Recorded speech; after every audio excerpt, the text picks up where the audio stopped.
남북 이산가족 상봉이 오늘부터 금강산에서 이루어집니다. 남측 상봉단 89명은 동행 가족들과 함께 버스를 타고 북측으로 이동하고 있습니다. 오후 3시면 꿈에 그리던 가족과 만나게 됩니다. 네, 남북 화해 분위기 속에서 2년 10개월 만에 열리는 이산가족 상봉과 관련해서 전문가들과 함께 자세히 짚어보도록 하겠습니다.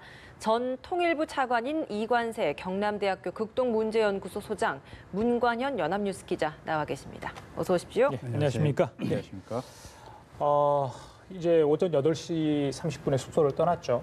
지금 이제 고성 CIQ를 도착을 해서 출경 절차를 밟고 있다. 그런 소식까지 방금 전에 저희 전해드렸습니다. 자, 소장님, 이번 남북 이산가족 상봉, 글쎄요, 2년 10개월 만에 열리는 상봉 행사인데 의미가 있다고 보는데 어떤 의미를 부여하시겠습니까? 네, 이번 남북 이산가족 상봉도 21번째 이루어지는 거죠. 예. 근데 과거하고 좀 달리 의미가 있다면 예.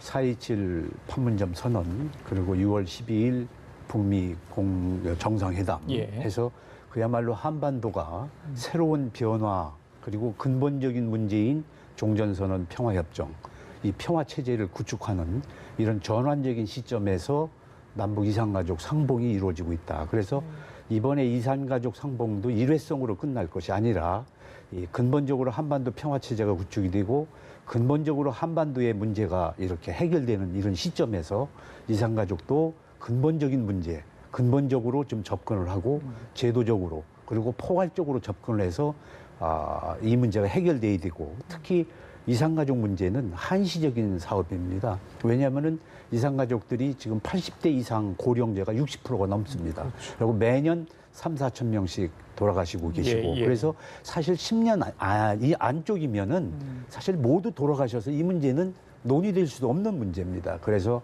조속히 지금 한반도의 이런 변화 상황과 더불어서 이산가족 문제도 근본적으로 해결할 수 있는 접점을 찾아야 되지 않을까. 그런 측면에서 이번 상봉은 매우 남다른 의미를 갖지 않나 생각이 그렇군요. 예, 방문 규모와 관련해서 사실 최종 선정이 돼서 북측에 통보된 인원보다 좀 줄었다고 들었습니다. 어느 정도 줄었고 그래서 최종적으로는 지금 몇 명 정도 방문을 하게 되는 겁니까? 네, 애초에 우리가 남북이 첫 이산가족 상봉 행사를 했을 때는 남한에서 35가족, 북한에서 30가족, 소규모로 1985년도에 한번 행사를 치른 바가 있는데요. 우리가 이제 2000년 6.15 정상회담 이후에 남북 이산가족 상봉 행사를 지금 정례화를 했습니다. 그래서 매번 100명을 대상으로 남한과 북한에서 각각 가족들을 선정해 왔는데요. 예. 21번째를 맞이해서는 이번에도 100명을 대상으로 가족을 추진을 했는데 89가족만이 선정이 됐습니다. 그러니까 11가족이 금강산의 티켓을 받고도 그리고 버스에 오르지 못하는 이러한 불행한 상황이 벌어지는데요. 아무래도 이산가족 당사자들이 굉장히 고령화가 돼 있고요. 그리고 개인적인 이런 건강상 문제도 있고 실제로 만나려고는 하지만 직계 가족이 아니기 때문에 예. 굉장히 만남의 필요성을 나중에 느끼지 못하는 이런 상황까지 오고 있습니다. 지난 2015년 10월에도 비슷한 상황은 벌어졌지만 당시에는 97가족이 당시에 현장에 초청장을 받았었는데 한 가족만이 빠졌었거든요. 그런데 예. 이번 같은 경우에는 무려 9가족이 행사를 직전에 눈앞에 앞두고 행사에 참여할 수 없다고 이런 통보하는 등 아무래도 이 고령화가 계속 가속화가 되고 있고 이러한 점들이 행사 진행에도 여러 가지로 장애 요인으로 앞으로는 작용할 가능성이 무지 높다 이렇게 보고 있습니다. 89가족이 이제 사흘 동안 북측 가족들과 만나게 되는데 그럼 그 사흘 동안은 총 몇 차례 좀 만나게 되는 겁니까?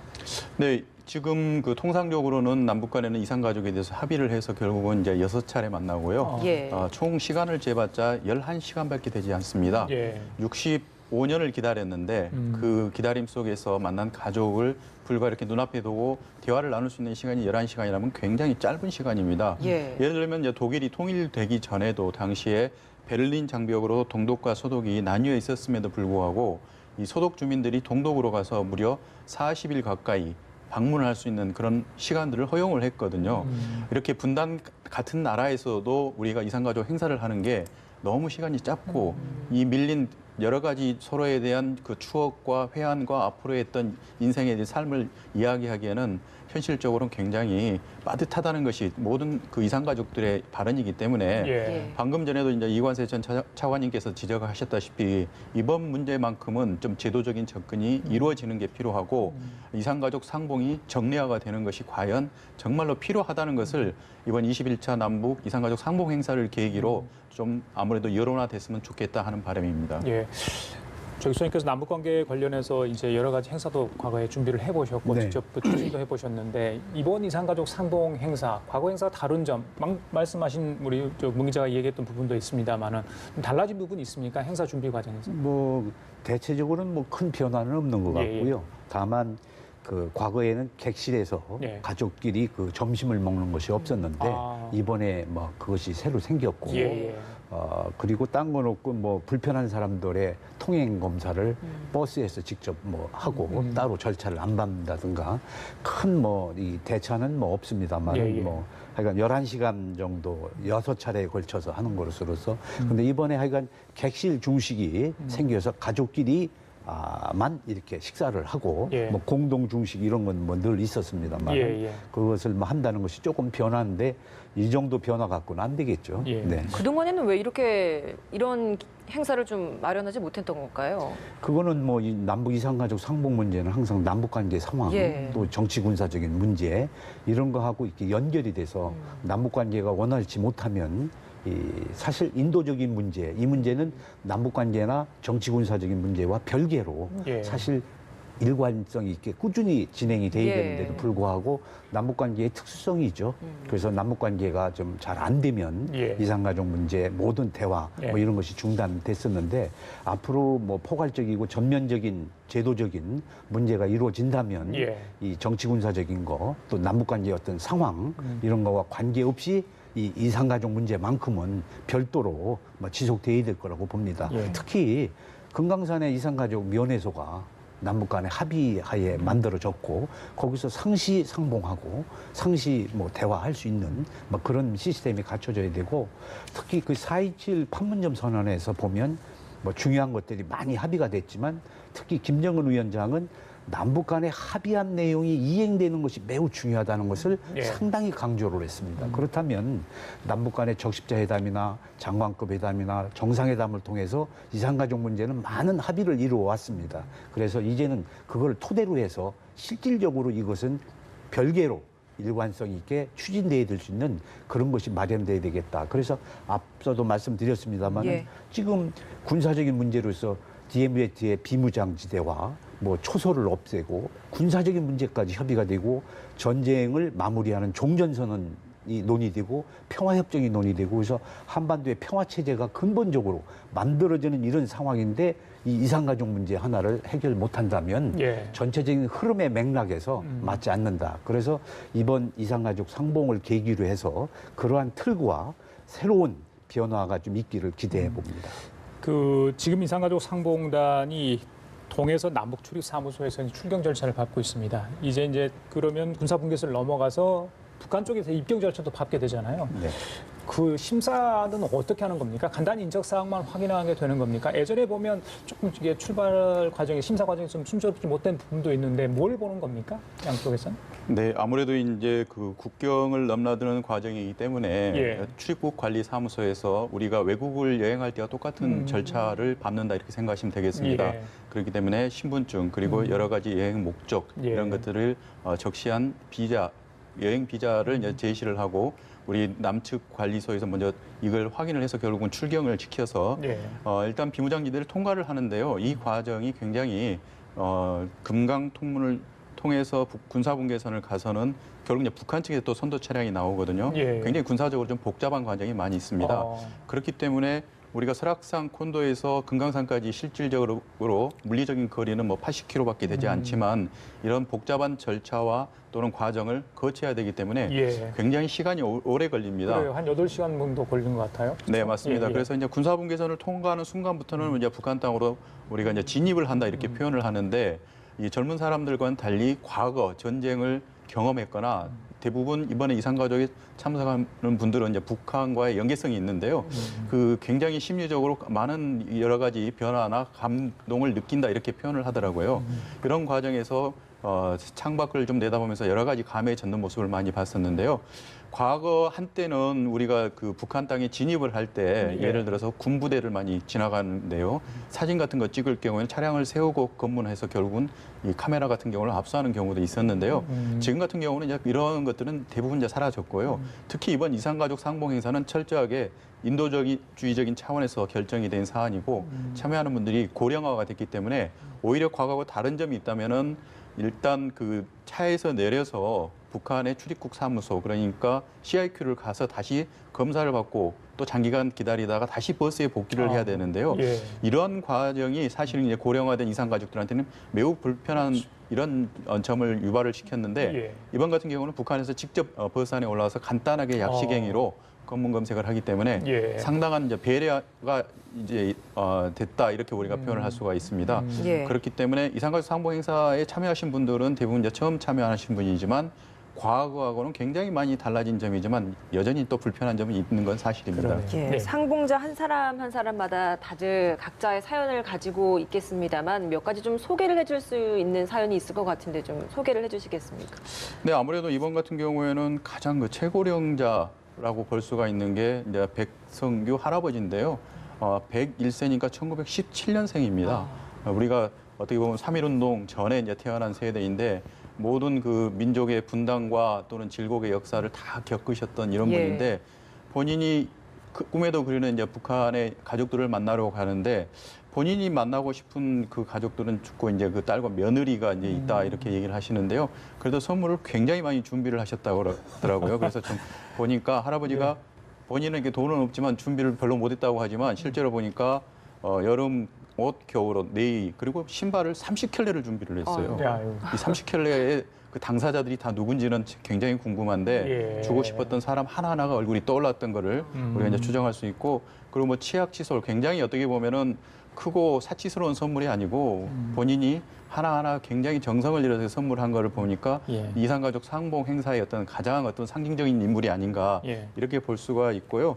또 유관식 할아버지 같은 경우에는 지금 얼굴도 보지 못하고 태어난 딸을 지금 보러 만나러 가는데요. 예. 선물을 보니까 또 양갱을 준비를 했더라고요. 이 양갱이라면 우리가 어린이들이 먹는 건데 이 할아버지가 67세 할머니 딸을 위해서 준비했다니까 참 의아했는데 당시에는 이런 과자나 이런 서양식 이런 그 음식물이 없었기 때문에 이게 가장 좋아하지 않을까 하는 것이기 때문에 이분들 사연 하나가 이렇게 매우 간절하다는 걸 우리가 느낄 수가 있습니다. 예. 이번에 참석하시는 89 가족들 모두에게는 우리 한반도의 이런 분단의 역사가 압축이 되고 이들의 가족사가 결국 우리 민족의 역사인 것은 분명한 것은 사실입니다. 예. 그 문 기자는 여러 차례 이제 남북 이산 가족 행사에 직접 취재를 하셨는데 뭐 선물을 이야기를 하셨기 때문에 개인적으로 궁금한 게 있어서 이제 남측 북측 다 이제 가족들을 위해서 선물을 많이 준비하잖아요. 제한된 물품 품목이 좀 있습니까? 상관없습니까? 방금 음식물 같은 말씀하셨는데 그런 건 없나요? 그냥 전해줄 수 있는 물품들은 다 전해줄 수 있는지요?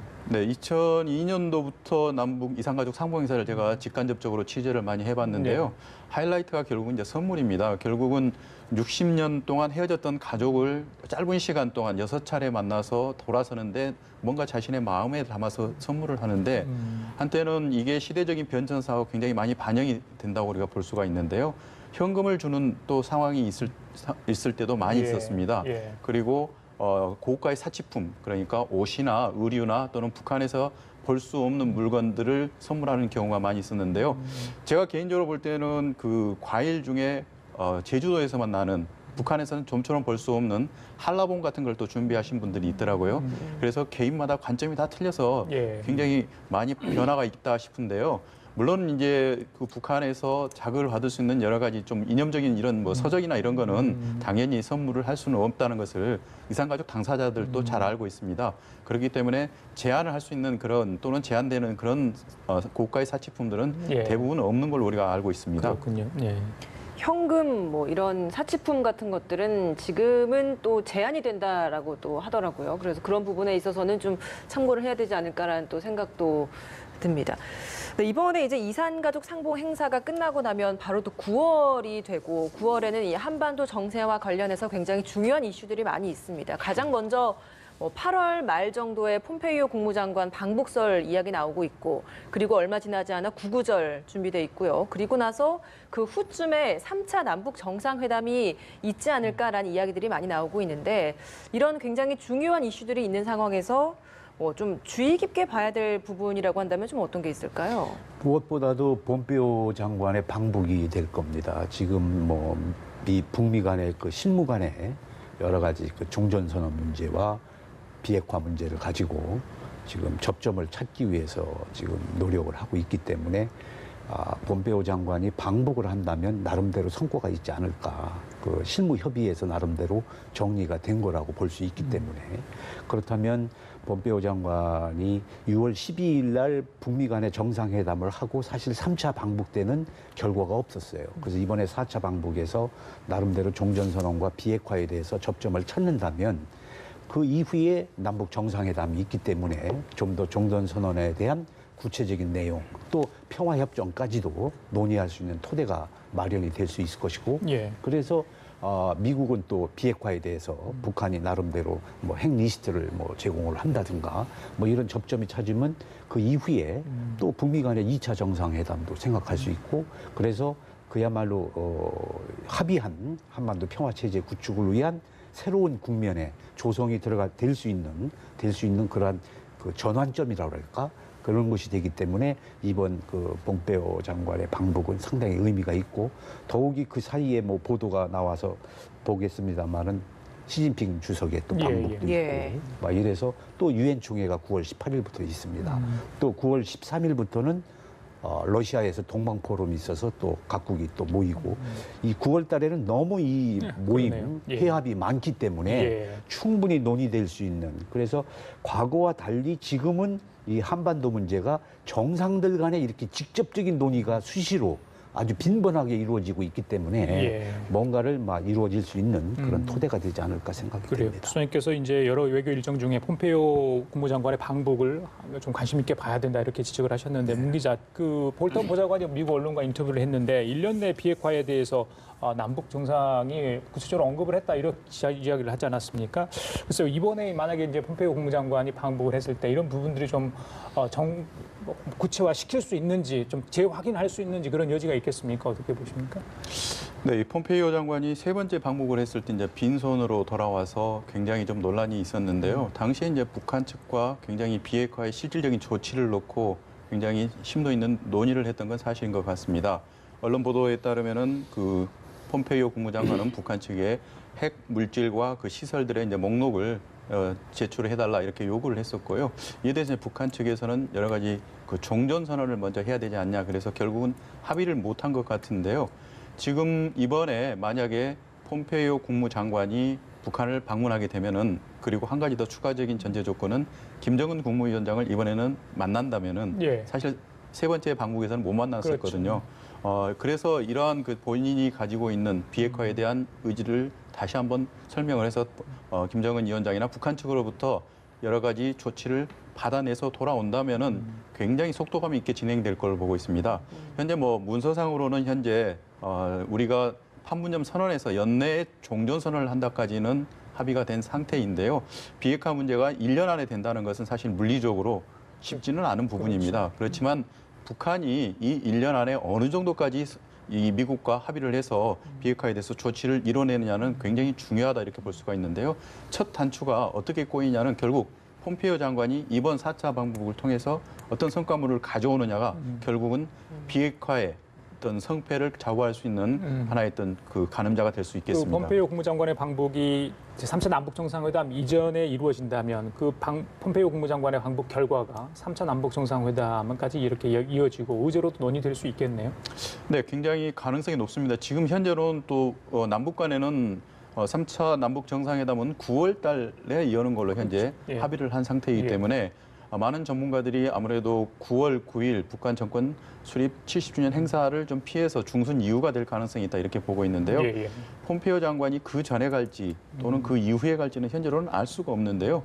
아무래도 지금 그 북한이 이런 비핵화에 대한 논의는 남한과 한국과 그런 미국 간의 한미 간에도 굉장히 공조 체제로 이루어지고 있는 것이기 때문에 어디서 먼저 합의가 이루어진다 한다면은 그 다음에 이루어지는 회담에도 굉장히 큰 좋은 마중물 또는 촉진제 역할을 할 거는 분명한 건 사실입니다. 예. 예, 앞서 시진핑 주석 방북 이야기를 좀 해주셨기 때문에 질문을 드리고 싶습니다.